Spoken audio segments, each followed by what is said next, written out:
ನಮಸ್ತೆ. ಈ ವಿಡಿಯೋದಲ್ಲಿ ನಾನು ನಿಮಗೆ ಮೊಬೈಲ್ ಮೂಲಕ ಬಿಗ್ ಬ್ಲೂ ಬಟನ್ ವೆಬಿನಾರ್ ಸೆಷನ್ಗೆ ಜಾಯಿನ್ ಆಗೋದು ಹೇಗೆ ಅಂತ ಹೇಳ್ಕೊಡ್ತೀನಿ. ನೀವು ಆಲ್ರೆಡಿ ಯಾವುದಾದರೂ ಮೂಡಲ್ ಕೋರ್ಸ್ಗೆ ಜಾಯಿನ್ ಆಗಿದ್ದು ನಿಮ್ಮ ಮೊಬೈಲ್ನಲ್ಲಿ ನೀವು ಮೂಡಲ್ ಆ್ಯಪ್ನ ಇನ್ಸ್ಟಾಲ್ ಮಾಡ್ಕೊಂಡಿದ್ರೆ ನೀವು ಅದು ಮೂಡಲ್ ಆ್ಯಪ್ನ ಓಪನ್ ಮಾಡಿಕೊಂಡು ಮೂಡಲ್ ಆ್ಯಪ್ನಲ್ಲಿ ರಿಜಿಸ್ಟರ್ ಆಗಿರೋ ಕೋರ್ಸ್ ಪೇಜ್ಗೆ ಹೋಗಿ ನಿಮ್ಮ ಕೋರ್ಸ್ ಪೇಜ್ಗೆ ಹೋದಾಗ ನಿಮಗೆ ಅಲ್ಲಿ ಯಾವುದಾದ್ರೂ ಒಂದು ಸೆಕ್ಷನ್ನಲ್ಲಿ join webinar session from here ಅಂತ ಇರುತ್ತೆ, ಅಥವಾ ಜಾಯಿನ್ ಬಿಗ್ ಬ್ಲೂ ಬಟನ್ ಅಂತ ಇರುತ್ತೆ. ಬೇಸಿಕಲಿ ಈ ಲೋಗೋ ಇರುತ್ತೆ. ಸೊ ಅದರ ಮೇಲೆ ಕ್ಲಿಕ್ ಮಾಡಿ ನೀವು big blue button join this big blue button here ಅನ್ನೋದ್ರ ಮೇಲೆ ಕ್ಲಿಕ್ ಮಾಡಿದಾಗ ನಿಮ್ಮನ್ನು ಮೂಡಲು ಈ ಪೇಜ್ಗೆ ಕರ್ಕೊಂಡು ಬರುತ್ತೆ. ಇಲ್ಲಿ ನಿಮಗೆ ಆಲ್ರೆಡಿ ಹೇಳ್ತಾ ಇದೆ ಜಾಯಿನ್ ಸೆಷನ್ ಅಂತ. ಸೊ ನೀವು ಜಾಯಿನ್ ಇಲ್ಲಿ ಕ್ಲಿಕ್ ಮಾಡಿ. ಸೊ ಇದು ಮತ್ತೆ ನಿಮ್ಮ ಮೊಬೈಲ್ನಲ್ಲಿ ಬ್ರೌಸರ್ನ ಬಳಸ್ಕೊಂಡು, ಅಂದರೆ ನಿಮ್ಮ ಮೊಬೈಲ್ನಲ್ಲಿ ಕ್ರೋಮ್ ಇದ್ದರೆ ಕ್ರೋಮ್ನ ಬಳಸ್ಕೊಂಡು, ಅಥವಾ ನಿಮ್ಮ ಮೊಬೈಲ್ನಲ್ಲಿ ಫೈರ್ಫಾಕ್ಸ್ ಇದ್ದರೆ ಫೈರ್ಫಾಕ್ಸ್ ವೆಬ್ ಬ್ರೌಸರ್ನ ಬಳಸ್ಕೊಂಡು ಅದು ಈ ವೆಬಿನಾರ್ ಸೆಷನ್ಗೆ ಜಾಯಿನ್ ಆಗುತ್ತೆ. ನೀವು ಈ ವೆಬಿನಾರ್ ಸೆಷನ್ಗೆ ಡೈರೆಕ್ಟ್ ಲಿಂಕ್ ಮುಖಾಂತರನೂ ನೀವು ಜಾಯಿನ್ ಆಗ್ಬೋದು. ಅಂದರೆ ನಿಮಗೆ ಯಾರಾದರೂ ಇನ್ಸ್ಟ್ರಕ್ಟರ್ ಅಥವಾ ನಿಮಗೆ ಯಾರಾದರೂ ಫ್ಯಾಕಲ್ಟಿ ವೆಬಿನಾರ್ ಸೆಷನ್ ಮಾಡೋರು ನಿಮಗೆ ಡೈರೆಕ್ಟ್ ಲಿಂಕನ್ನು ನಿಮ್ಮ ಜೊತೆ ವಾಟ್ಸಪ್ಪಲ್ಲಿ ಅಥವಾ ಟೆಕ್ಸ್ಟ್ ಮೆಸೇಜಲ್ಲಿ ಅಥವಾ ಇಮೇಲಲ್ಲಿ ಶೇರ್ ಮಾಡಿದರೆ ಆ ಲಿಂಕ್ ಮೇಲೆ ಕ್ಲಿಕ್ ಮಾಡಿ ಅದು ಕೂಡ ನಿಮ್ಮ ಮೊಬೈಲ್ ಬ್ರೌಸರ್ನ ಬಳಸ್ಕೊಂಡು ಈ ಪೇಜ್ಗೆ ನಿಮ್ಮನ್ನು ಕರ್ಕೊಂಡು ಬರುತ್ತೆ. ಇಲ್ಲಿಂದ ನೀವು ಮುಂದೆ ಮೂಡಲ್ ಮುಖಾಂತರ ಅಥವಾ ಡೈರೆಕ್ಟ್ ಲಿಂಕ್ ಮುಖಾಂತರ ಎರಡೂ ಮುಖಾಂತರನೂ ನೀವು ಈ ಪೇಜ್ಗೆ ಬಂದಾಗ, ಈ ಸ್ಕ್ರೀನ್ಗೆ ಬಂದಾಗ ನಿಮಗೆ ಈ ಮೈಕ್ರೋಫೋನ್ ಅಥವಾ ಸ್ಪೀಕರ್ ಆಪ್ಷನ್ ಕೇಳುತ್ತೆ. ನೀವು ಈ ಸೆಷನಲ್ಲಿ ಮಾತಾಡಬೇಕು ಅಥವಾ ನೀವು ಕೂಡ ಪ್ರಶ್ನೆ ಕೇಳಬೇಕು ಅಥವಾ ನಿಮ್ಮ ಅನಿಸಿಕೆಗಳನ್ನ ಶೇರ್ ಮಾಡ್ಕೋಬೇಕು ವಾಯ್ಸಲ್ಲಿ ಅಂದರೆ ಮೈಕ್ರೋಫೋನ್ನ ಸೆಲೆಕ್ಟ್ ಮಾಡ್ಕೊಳ್ಳಿ. ಅಥವಾ ನೀವು ಬರೀ ಈ ಸೆಷನಲ್ಲಿ ಪಾರ್ಟಿಸಿಪೇಟ್ ಮಾಡ್ತೀರಾ ಅಥವಾ ಬೇರೆಯವ್ರು ಮಾತಾಡೋದನ್ನ ಕೇಳಿಸ್ಕೋಬೇಕು ಅಂದರೆ ನೀವು ಈ ಐಕನ್ನಲ್ಲಿ ನೀವು ಲಿಸನ್ ಒನ್ಲಿ ಅಂತ ತೊಗೊತೀರ. ಸೊ ಈಗ ನೀವು ಮೈಕ್ರೋಫೋನ್ ಸೆಲೆಕ್ಟ್ ಮಾಡ್ಕೊಂಡ್ಮೇಲೆ ಇದು ನೀವು ವೆಬಿನಾರ್ ಸೆಷನ್ಗೆ ಜಾಯ್ನ್ ಆಗಿದ್ದೀರಾ. ಸೊ ಇಲ್ಲಿ ಫಸ್ಟ್ ನಾನು ಇಂಟ್ರೊಡ್ಯೂಸ್ ಮಾಡೋದು, ಇಲ್ಲಿ ಟಾಪ್ ರೈಟ್ ಸೈಡಲ್ಲಿ ನಿಮಗೆ ಏನೋ ಒಂದು ವ್ಯಕ್ತಿ ಐಕಾನ್ ಕಾಣ್ತಾ ಇದೆ, ಅಲ್ಲಿ ಕ್ಲಿಕ್ ಮಾಡೋದ್ರಿಂದ ನಿಮ್ಮ ಈ ವೆಬಿನಾರ್ ಸೆಷನಲ್ಲಿ ಯಾರ್ಯಾರೆಲ್ಲ ಜಾಯಿನ್ ಆಗಿದ್ದಾರೆ ಅಥವಾ ಯಾರ್ಯಾರೆಲ್ಲ ಪಾರ್ಟಿಸಿಪೇಟ್ ಮಾಡ್ತಾ ಇದ್ದಾರೆ ಅಂತ ಅನ್ನೋದನ್ನು ನಿಮಗೆ ಇಲ್ಲಿ ಲಿಸ್ಟ್ ಕಾಣುತ್ತೆ. ಸದ್ಯಕ್ಕೆ ನಾನು ಒಬ್ಬನೇ ಇರೋದ್ರಿಂದ ಸೊ ಇಲ್ಲಿ ಯಾರೇ ಪಾರ್ಟಿಸಿಪೆಂಟ್ಸ್ ಇಲ್ಲ. Second option public chat. Public chat ಅಂದರೆ ನೀವು ಈ ಗ್ರೂಪಲ್ಲಿರೋ ಎಲ್ಲ ಮೆಂಬರ್ಸ್ ಜೊತೆ ನೀವೇನಾದರೂ ಒಪಿನಿಯನ್ನ ಟೈಪ್ ಮಾಡಿ ಅಥವಾ ಟೆಕ್ಸ್ಟ್ ಫಾರ್ಮೆಟಲ್ಲಿ ಶೇರ್ ಮಾಡ್ಕೋಬೇಕು ಅಂದರೆ ನೀವು ಪಬ್ಲಿಕ್ ಚಾಟ್ನ ಓಪನ್ ಮಾಡಿಕೊಂಡು ನೀವಿಲ್ಲಿ ಚಾಟ್ ಮಾಡ್ಬೋದು. ಇಲ್ಲಿ ಚಾಟ್ ಮಾಡೋದ್ರಿಂದ ಈ ನಿಮ್ಮ ಸೆಷನ್ನಲ್ಲಿ ಅಥವಾ ಈ ನಿಮ್ಮ ಕಾಲಲ್ಲಿ ಎಷ್ಟು ಜನ ಯೂಸರ್ಸ್ ಇದ್ದಾರೆ ಪ್ರತಿಯೊಬ್ಬರಿಗೂ ಇಲ್ಲಿ ಮೆಸೇಜಸ್ ಡಿಸ್ಪ್ಲೇ ಆಗ್ತಾ ಹೋಗುತ್ತೆ. ನೀವು ಇಂಡಿವಿಜುವಲ್ ಆಗಿ ಯಾವುದಾದ್ರೂ ಒಂದು ವ್ಯಕ್ತಿ ಜೊತೆ ನೀವು ಏನಾದರೂ ಚಾಟ್ ಮಾಡಬೇಕು ಈ ಸೆಷನಲ್ಲಿ ಅಥವಾ ಏನಾದರೂ ಇನ್ಫಾರ್ಮೇಷನ್ ಶೇರ್ ಮಾಡಬೇಕು ಅಂದರೆ ಆ ವ್ಯಕ್ತಿ ಹೆಸರು ಮೇಲೆ ಕ್ಲಿಕ್ ಮಾಡಿ ನಿಮಗೆ ಚಾಟ್ ಅಂತ ಬರುತ್ತೆ. ಸೊ ಅದರ ಮೇಲೆ ಕ್ಲಿಕ್ ಮಾಡಿ. ಸೊ ಇವಾಗ ನನ್ನ ಹೆಸರು ಮೇಲೆ ಕ್ಲಿಕ್ ಮಾಡ್ತಾ ಇರೋದ್ರಿಂದ ನನಗೆ ಆಪ್ಷನ್ ಬರ್ತಾ ಇಲ್ಲ. ಸೊ ಆ ರೀತಿ ನೀವು ಕ್ಲಿಕ್ ಮಾಡೋದ್ರಿಂದ, ಅವರ ಹೆಸರು ಮೇಲೆ ಕ್ಲಿಕ್ ಮಾಡೋದ್ರಿಂದ ನಿಮಗೆ ಪ್ರೈವೇಟ್ ಚಾಟ್ ಓಪನ್ ಆಗುತ್ತೆ. ಪ್ರೈವೇಟ್ ಚಾಟಲ್ಲಿ ನೀವು ಆ ವ್ಯಕ್ತಿ ಜೊತೆಗೆ ಮಾತ್ರ ಚಾಟ್ ಮಾಡ್ಬೋದು. ವೆಬಿನಾರ್ ಸೆಷನಲ್ಲಿ ತುಂಬ ಇಂಪಾರ್ಟೆಂಟ್ ಅಂದರೆ ನಿಮ್ಮ ಮೈಕ್ನ ಮ್ಯೂಟಾಗಿ ಇಟ್ಕೊಂಡು ನಿಮಗೆ ಅವಶ್ಯಕತೆ ಇದ್ದಾಗ ಮಾತ್ರ ಬಳಸೋದು. ಸೊ ಎಕ್ಸಾಂಪಲ್ ಇವಾಗ ನೀವು ನನ್ನ ಐಕಾನ್ ನೋಡ್ತಾ ಇರ್ಬೋದು. ಸದ್ಯಕ್ಕೆ ನನ್ನ ಮೈಕ್ ಏನಿದೆ ಅದು ಮ್ಯೂಟ್ ಆಗಿದೆ. ಸೊ ಯಾವಾಗ ಬ್ಲೂ ಕಲರಲ್ಲಿ ಕಾಣುತ್ತೆ ಆವಾಗ ಮಾತ್ರ ನನ್ನ ಮೈಕು ಆನ್ ಆಗಿದೆ ಎಂದು ಅರ್ಥ. ಈಗ ನಾನು ಕೇಳಿಸ್ಕೋಬೋದು, ಬಟ್ ನಾನು ಮಾತಾಡೋದು ಬೇರೆಯವ್ರಿಗೆ ಕೇಳಿಸೋದಿಲ್ಲ. ನಾನು ಮಾತಾಡಬೇಕು ಅಂದರೆ ಇದ್ರ ಮೇಲೆ ಕ್ಲಿಕ್ ಮಾಡಿದಾಗ ಅದು ಬ್ಲೂ ಕನ್ವರ್ಟ್ ಆಗುತ್ತೆ. ಇಲ್ಲಿ ನೀವು ಮಾತಾಡ್ಬೋದು. ಇದನ್ನು ನೀವು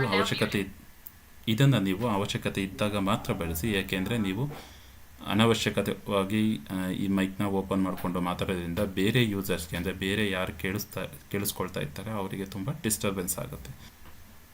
ಈ ವಿಡಿಯೋ ಸಿಂಬಲ್ ಕ್ಲಿಕ್ ಮಾಡೋದ್ರಿಂದ ನಿಮ್ಮ ಕ್ಯಾಮ್ರಾವನ್ನು ನೀವು ಆನ್ ಮಾಡ್ಬೋದು ಮತ್ತು ನಿಮ್ಮ ಫೇಸು ಬೇರೆಯವರಿಗೆ ಕಾಣಿಸ್ತಾ ಹೋಗುತ್ತೆ.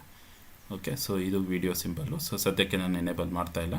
ಮತ್ತು ಮಧ್ಯದಲ್ಲಿರೋ ಈ ರಿಸೀವರ್ ಐಕಾನ್ ಬಟನ್ ಏನಿದೆ ಇದು ಎಕ್ಸಾಂಪಲ್ ನಾನು ಫಸ್ಟ್ಗೆ ಸ್ಕ್ರೀನಲ್ಲಿ ತೋರಿಸಿರೋ ಥರ ನೀವು ಮೈಕ್ರೋಫೋನ್ಗೆ ಸೆಲೆಕ್ಟ್ ಆಗಿತ್ತು ಅಥವಾ ಸ್ಪೀಕರ್ಗೆ ಸೆಲೆಕ್ಟ್ ಆಗಿದ್ದೀರಾ ಅಂದಾಗ ನೀವು ಅದನ್ನು ಸ್ವಿಚ್ ಮಾಡ್ಕೋಬೇಕು ಮತ್ತು ಚೇಂಜ್ ಮಾಡ್ಕೋಬೇಕು ಆಪ್ಷನ್. ಅಂದರೆ ನೀವು ಇಲ್ಲಿ ಕ್ಲಿಕ್ ಮಾಡಿದಾಗ ನೀವು ಆಡಿಯೋದಿಂದ ಹೊರಗೆ ಬರ್ತೀರಾ, ಮತ್ತೆ ಇದ್ರ ಮೇಲೆ ಕ್ಲಿಕ್ ಮಾಡೋದ್ರಿಂದ ಮತ್ತೆ ಕೇಳುತ್ತೆ ನಿಮಗೆ ಮೈಕ್ರೋಫೋನ್ ಬೇಕಾ ಸ್ಪೀಕರ್ ಬೇಕಾ ಅಂತ. ಸೊ ಈ ಟೈಮ್ ನಾನು ಬರೀ ಕೇಳಿಸ್ಕೊಳೋದಕ್ಕೆ ಇಷ್ಟಪಡ್ತೀನಿ ಅಂದರೆ ಲಿಸನ್ ಮಾತ್ರ ತೊಗೊತೀನಿ.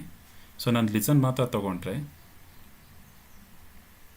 ನೀವಿಲ್ಲಿ ನೋಡ್ಬೋದು ನನಗೆ ಮೈಕ್ರೋಫೋನ್ ಬಟನ್ ಕೊಡ್ತಾರೆ. ಯಾಕೆಂದರೆ ನಾನಿಲ್ಲಿ ಇವಾಗ ಮಾತಾಡೋದಕ್ಕೆ ಸಾಧ್ಯವಿಲ್ಲ, ಬರೀ ಕೇಳಿಸ್ಕೊಳೋದಕ್ಕೆ ಮಾತ್ರ ಸಾಧ್ಯ.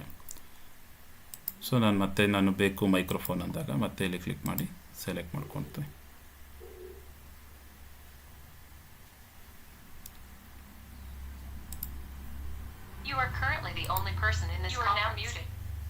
ಸೊ ಈ ರೀತಿ ನೀವು ಸೆಷನ್ಗಿದೆ.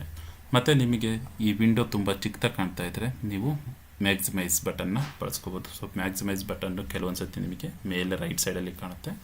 ಸೊ ಅದನ್ನು ಬಳಸ್ಕೊಂಡು ನೀವು ಮ್ಯಾಕ್ಸಿಮೈಸ್ ಮಾಡ್ಬೋದು. ಇಲ್ಲಿ ಪ್ಲಸ್ ಐಕಾನ್ ಕಾಣ್ತಾ ಇರೋದು ಇದು ಓನ್ಲಿ ಫ್ಯಾಕಲ್ಟಿಗಳಿಗೆ ಅಥವಾ ಯಾರು ಪ್ರೆಸೆಂಟರ್ ಆಗಿರ್ತಾರೆ ಅವ್ರಿಗೆ ಮಾತ್ರ ಕಾಣುತ್ತೆ. ಸೊ ಇದು ನಿಮಗೆ ಯಾರು ಸ್ಟೂಡೆಂಟ್ಸ್ ಆಗಿರೋದ್ರಿಂದ ನಿಮಗೆ ಇದು ಕಾಣೋದಿಲ್ಲ. ಸೊ ನೀವು ಮುಖ್ಯವಾಗಿ ಮೈಕ್ ಮತ್ತು audio exchange and video button ಇರುತ್ತೆ. ಯಾವುದೋ ಒಂದು ಸೆಷನಲ್ಲಿ ನೀವು ನಿಮ್ಮ ಒಪಿನಿಯನ್ ಅಥವಾ ನೀವು ಮಾತಾಡಬೇಕು ಅಂದಾಗ ದಯವಿಟ್ಟು ನಿಮ್ಮ ಡೈರೆಕ್ಟಾಗಿ ಮೈಕ್ನ ಅನ್ಮ್ಯೂಟ್ ಮಾಡ್ಕೊಳೋದು ಬದಲು ಫಸ್ಟು ನಿಮ್ಮ ಯೂಸರ್ಸ್ ಲಿಸ್ಟಲ್ಲಿ ಹೋಗಿ ನಿಮ್ಮ ಹೆಸ್ರ ಮೇಲೆ ನೀವೇ ಕ್ಲಿಕ್ ಮಾಡಿ ಸೆಟ್ ಸ್ಟೇಟಸಲ್ಲಿ ರೈಸ್ ಅಂತ ಆಪ್ಷನ್ ಇರುತ್ತೆ. ಇದನ್ನು ಸೆಲೆಕ್ಟ್ ಮಾಡಿಕೊಂಡ್ರೆ ಸೊ ಯಾರು ಸೆಷನ್ ಮಾಡ್ತಾ ಇರ್ತಾರೆ ಅಥವಾ ಯಾರು ಮಾತಾಡ್ತಾ ಇರ್ತಾರೆ ಅವರಿಗೆ ಗೊತ್ತಾಗುತ್ತೆ ನಿಮ್ಮಲ್ಲಿ ಏನೋ ಪ್ರಶ್ನೆ ಇದೆ ಅಥವಾ ನೀವು ಏನೋ ಶೇರ್ ಮಾಡಬೇಕು. ಆಗ ಅವರು ನಿಮಗೆ ಅವಕಾಶ ಮಾಡಿಕೊಡ್ತಾರೆ. ಆಗ ಅವರು ಮ್ಯೂಟ್ ಮಾಡಿರ್ತಾರೆ, ನೀವು ಅನ್ಮ್ಯೂಟ್ ಮಾಡಿಕೊಂಡು ನೀವು ಮಾತಾಡ್ಬೋದು. ಸೊ ಒಂದು ಸತಿ ನೀವು ಮಾತಾಡಿದ್ದಾದಮೇಲೆ ಸೊ ನೀವು ಮತ್ತೆ ಇದನ್ನು ಸ್ಟೇಟಸ್ಗೆ ಹೋಗ್ಬಿಟ್ಟು ಕ್ಲಿಯರ್ ಸ್ಟೇಟಸ್ನ ಮಾಡಿ. ಸೊ ಆಗ ನೀವು ನಾರ್ಮಲ್. ಸೊ ಈ ರೀತಿ ನೀವು ಇದನ್ನು ಬಳಸ್ಬೋದು. ಯಾವುದೇ ಕಾರಣಕ್ಕೂ ಮೊಬೈಲ್ನಲ್ಲಿ ನೀವು ಈ ಥರ ವೆಬಿನಾರ್ ಸೆಷನ್ಗೆ ಜಾಯ್ನ್ ಆದಾಗ ಯಾವುದೇ ಕಾರಣಕ್ಕೂ ಬ್ಯಾಕ್ ಬಟನ್ ಮೇಲೆ ಕ್ಲಿಕ್ ಮಾಡಬೇಡಿ. ಇದು ಕ್ಲಿಕ್ ಮಾಡೋದ್ರಿಂದ ನೀವು ಕಂಪ್ಲೀಟಾಗಿ ಸೆಷನಿಂದ ಹೊರಗೆ ಬರ್ತೀರಾ. ಸೊ ಇವಾಗ ನಾನು ಕ್ಲಿಕ್ ಮಾಡ್ತಾ ಇದ್ದೀನಿ ನೋಡಿ. ಕ್ಲಿಕ್ ಮಾಡೋದ್ರಿಂದ ಡೈರೆಕ್ಟಾಗಿ ಸೆಷನಿಂದ ಹೊರ ಬರ್ತೀರಾ. ಮತ್ತೆ ನೀವು ಜಾಯಿನ್ ಸೆಷನ್ ಮೇಲೆ ಕ್ಲಿಕ್ ಮಾಡಿ ಮತ್ತೆ ನೀವು ಸೆಷನ್ಗೆ ಜಾಯಿನ್ ಆಗ್ಬೋದು. ಸೊ ಈಗ ನಾನು ನಿಮಗೆ ನಿಮ್ಮ ಕ್ರೋಮ್ ಅಥವಾ ನಿಮ್ಮ ಆ್ಯಪ್ನಲ್ಲಿ ಪರ್ಮಿಷನ್ ಇದೆಯಾ ಮೈಕ್ರೋಫೋನ್ಗೆ ಅನ್ನೋದನ್ನ ತೋರಿಸ್ತಾ ಇದ್ದೀನಿ. ನಿಮ್ಮ ಸೆಟ್ಟಿಂಗ್ಸ್ಗೆ ಹೋಗಿ. ಸೊ ಸೆಟ್ಟಿಂಗ್ಸಲ್ಲಿ ನಿಮಗೆ ಕೆಳಗಡೆ ಹೋದರೆ ನಿಮಗೆ ಆ್ಯಪ್ಸ್ ಅಂತ ಕಾಣುತ್ತೆ. ಸೊ ಆ್ಯಪ್ಸ್ ಮೇಲೆ ಓಪನ್ ಮಾಡಿ. ಆ್ಯಪ್ಸ್ ಮೇಲೆ ಓಪನ್ ಮಾಡಿದಾಗ ನಿಮ್ಮ ಮೊಬೈಲ್ನಲ್ಲಿ ಕ್ರೋಮ್ ಯೂಸ್ ಮಾಡ್ತಾಯಿದ್ರೆ ಕ್ರೋಮ್ ಆ್ಯಪ್ನ ಸೆಲೆಕ್ಟ್ ಮಾಡ್ಕೊಳ್ಳಿ. ಕ್ರೋಮ್ ಆ್ಯಪಲ್ಲಿ ಆ್ಯಪ್ ಸೆಟ್ಟಿಂಗ್ಸಲ್ಲಿ ಪರ್ಮಿಷನ್ಸ್ ಅಂತ ಇರುತ್ತೆ. ಪರ್ಮಿಷನ್ಸ್ ಒಳಗಡೆ ಕೆಲವೊಂದು ಸರ್ತಿ ನಿಮ್ಮ ಮೈಕ್ರೋಫೋನು ಡಿನೇಡ್ ಲಿಸ್ಟಲ್ಲಿ ಇರ್ಬೋದು. ಸೊ ಮೈಕ್ರೋಫೋನ್ ನನ್ನ ಸದ್ಯಕ್ಕೆ ಅಲೋಡ್ ಇದೆ. ಸೊ ಇಲ್ಲಿ ನಿಮಗೆ ಆಲ್ರೆಡಿ ಇದೆ. ಸೊ ನಾನು ಮತ್ತೆ ಡಿನೇ ಮಾಡಿದರೆ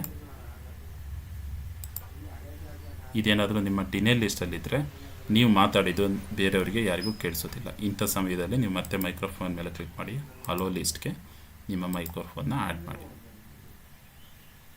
ಓಕೆ. ಸೊ ನಿಮ್ಮ ಕ್ರೋಮ್ನ ಆ್ಯಪ್ನ ವರ್ಷನ್ನ ತಿಳ್ಕೊಬೇಕು ಅಂದರೆ ನೀವು ಕೊನೆಗೆ ಬಂದರೆ ನಿಮ್ಮ ಮೊಬೈಲ್ ಅಂದರೆ ನಿಮ್ಮ ಕ್ರೋಮ್ ಆ್ಯಪ್ನ ವರ್ಷನ್ ಇಲ್ಲಿ ತಿಳ್ಕೊಬೋದು. Thank you.